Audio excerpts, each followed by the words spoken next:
today's deliberations.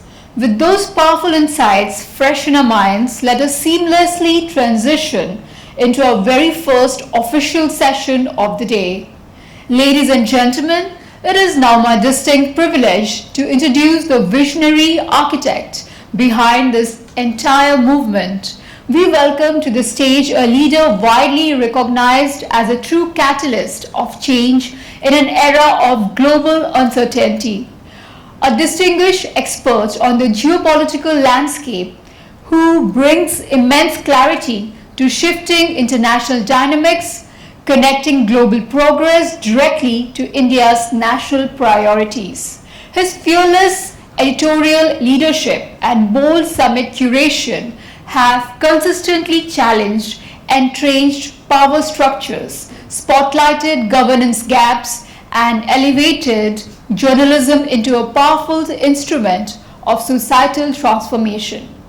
Above all, he is passionate advocate for accessible and affordable healthcare, standing firm on all the conviction that for India's 1.5 billion citizens, healthcare is not just a policy priority, it is a profound moral imperative. Dr. Satya Brahma envisions a future where healthcare is not a privilege but a guaranteed right for every Indian. His mission is rooted in the belief that 1.5 billion citizens deserve accessible, affordable, and quality healthcare, regardless of geography or socio-economic status.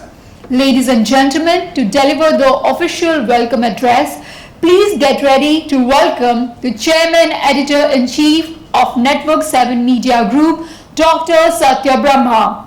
But before Dr. Brahma takes center stage to share his insights, let us take a moment to look at the screen for a brief glimpse into his vision, journey, and direction. Can we have the AV, please?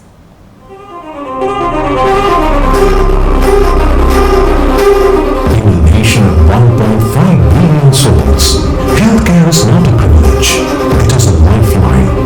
Yet India stands at crossroads.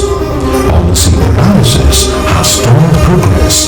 Public sector hospitals have collapsed under neglect, and millions of the poor, the weak, and the needy remain deprived of even the most basic care. The question is no longer whether we can afford to invest in healthcare.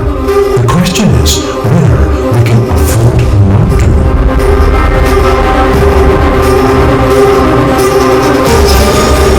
At this defining moment, one voice rises above the silence. Dr. Satya Brahma, founder, chairman, and editor-in-chief of Network 7 Media Group, is widely recognized as a catalyst of change in an era of global uncertainty.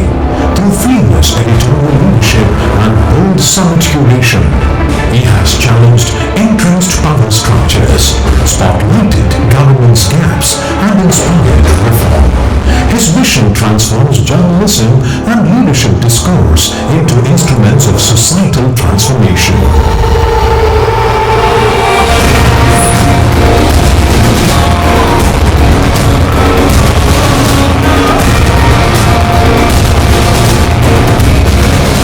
Distinguished expert on the global geopolitical landscape, Dr. Brahma connects shifting international power dynamics with India's national priorities, ensuring that debates on governance, diplomacy, and leadership remain relevant to everyday citizens. His voice is trusted for its depth, independence, and ability to provoke meaningful dialogue.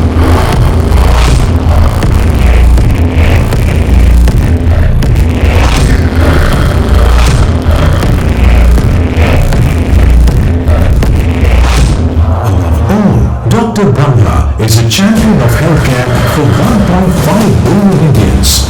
He believes that healthcare is not merely a policy priority, it is a moral imperative. His call is clear.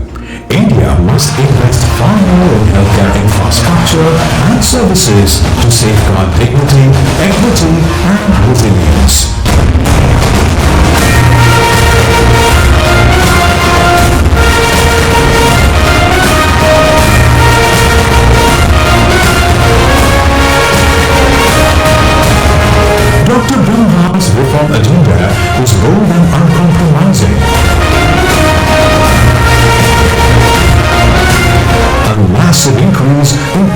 healthcare spending, ensuring hospitals are equipped, staffed, and accessible to all. Universal primary healthcare coverage, so that the poor and marginalized are never denied treatment. Strengthening rural healthcare infrastructure, bringing modern facilities to villages where deprivation is greatest. Accountability and transparency in healthcare governance, ending corruption and inefficiency that rob citizens of care. Public-private partnerships with ethical safeguards, ensuring innovation and investment serve the people, not profiteering. Training and retaining medical professionals so India's talent serves its own citizens rather than fleeing abroad.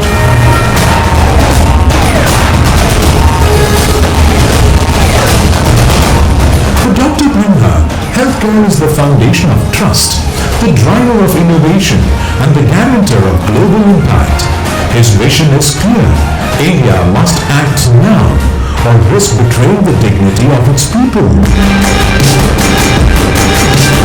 In his words and actions, Dr. Brahma positions healthcare reform as India's most urgent national mission, a mission that will define the country's strength and credibility in the 21st century.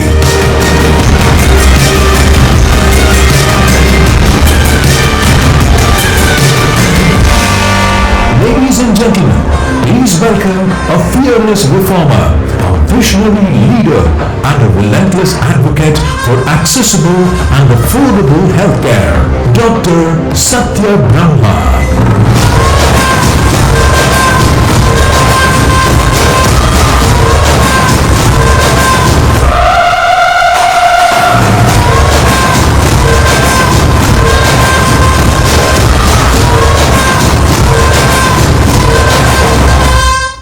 Ladies and gentlemen, let's welcome on stage Dr. Satya Brahma, Chairman and Editor-in-Chief, Network 7 Media Group.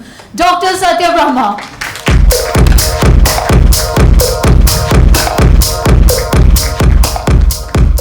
Thank you, Leslie, for your kind words, and welcome to the special broadcast of BBC and Network 7 Media Group Joint Ventures 17th Annual Pharma Leaders Healthcare Leadership Summit and Superbrand Awards 2026. The theme of today's event is all about reimagining healthcare. But can we reimagine healthcare without the basic structures in place?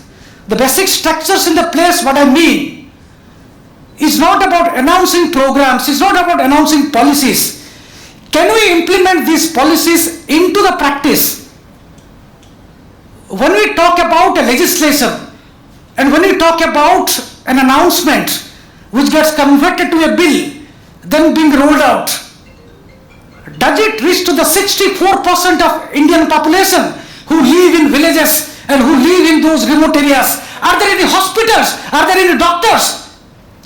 I can tell you that my 64 reporters who has been traveling across the country, I'm not able to find out these people, are the doctors who are treating. Sometimes there are quacks, sometimes these are the nurses who treat them. How can you treat the chronic diseases actually? India is on the rise, and if India has to be a global superpower, it must embrace vision with integrity and with policies that we can implement, and something that has been missing for years actually. This has been the 17th edition, but in all the 17th edition I have seen nothing so far has come true except the fact that we have become a superpower and the industry has gone global. There is no doubt about the fact about the manufacturing capabilities of the Indian pharmaceutical companies, then the medical device, then the other players in the industry. But sometimes they are also crippled because the government do not fund them. Remember one thing here actually, and this is the most vital part we must listen in. Research and development is the fundamental aspect of the growth engine of the pharmaceutical and healthcare industry. Alone the pharma companies on their own turnover and the returns cannot invest so much. I have written to the Prime Minister and I visited JP Nadda and I visited Dr. Raghuvanshi and I visited many people because I am on the panel of committee in the Make in India. I tell them that you must come out with a program where you should invest on R&D and give it to those companies. They should come out. Public hospitals in the country have collapsed. You go to any public hospitals, if you don't have money in the pocket, then you will end up selling your house. You will end up selling the jewelries. Then how can you think about a system when the system is so much clapped with so much of activities that do not spell very good for the country? So in order to think about a better future, in order to think about how we can improve the quality of life, we must understand that the growth cannot be achieved unless and until we implement in real practice. We cannot achieve anything unless we see the rural India smile. You cannot achieve any fundamental and incremental growth of the healthcare industry which you do not see the smiles of the villagers actually. They do not know anything. In fact, for the cancer patients, for the oncology patients when they are there, they do not even get diagnosed actually that they have done. And today we have with us the pediatric oncologist activists. He will tell you that many of the people do come here, do come to the Tata Memorial Hospitals and many hospitals without being diagnosed. Why can't we raise awareness on that one? We talk about diabetes, we talk about so many diseases, but we must diagnose and give them a solutions. Do you think the government hospitals are giving Ayushman scheme properly? This is totally wrong. They are not giving anything. We'll have these discussions throughout the course of the day of how the things are going to set it up. But to my knowledge, if you tell me that if you want to give a universal healthcare which is prevalent in the Western countries where you do not have to spend the money out of your pocket expenses, then they cannot be treatment actually. You cannot sell your house, you cannot sell the jewelry, you cannot sell anything that government do not support you actually. If you have money to spend crores of money in election campaigning, why can't you spend money on healthcare? You spend on research and development, spend on a vision, the vision to build a bright and a healthier future. Unless the health of the country is improved, you cannot improve anything. So the clarion call coming from this special broadcast, which will be telecast, will tell you the later date, is that government must come out with a concrete programs that what they are going to do in the next 2 to 3 years, and not only limited to sloganeering and election campaigning. Healthcare must be accessible, and healthcare must have quality conscious, and healthcare should be reaching to the people, those people who do not get it. Many of you will agree with me here. If you go to the private hospitals, you actually get jittery because you know that this money is going from your pocket. And these hospitals will charge you like anything. Sometimes the insurance, they're hand in glove with the insurance companies. For 1 lakh rupees for the treatment, they will charge you 5 lakhs rupees. And they come out with the novel devices of getting money from there actually. They will tell you that this is the package, this is what is going to do, but nothing that thing it happens. But I'm not a pessimist, I'm an optimist wherever I go. So I tell you from here that India has a bright future. India is going to be the biggest in terms of medical tourism. India is going to be the very big power when it comes to the healthcare, because we produce quality medicines and we have a cheap labor. We compete with the other companies. But the problem is there is no foreign direct investment which has come out for the last 2 years. The total number of 274 MOUs have been signed, but these MOUs have not been implemented in practice. Then what is the point of signing the MOUs? The money is going out of country actually, it's not coming inside. If it doesn't come inside, then how can you achieve that growth? The engine fails, and if you want that engine to drive, then you must implement those things which you have told. Then what are the policies? What are your vision?